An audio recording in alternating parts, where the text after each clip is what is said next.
Африка. Африка — очень большой континент, расположенный к югу от Европы и к юго-западу от Азии. Еще 100 лет назад европейцы почти ничего не знали о центральной части этого континента. Путешественники из Европы совершали утомительно долгие поездки к экватору.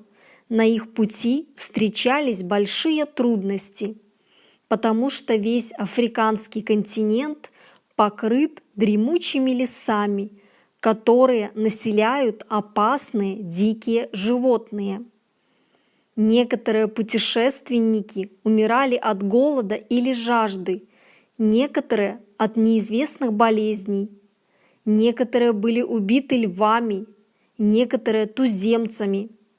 Но все же среди них были смелые люди, которые готовы были плыть по рекам в самое сердце Африки.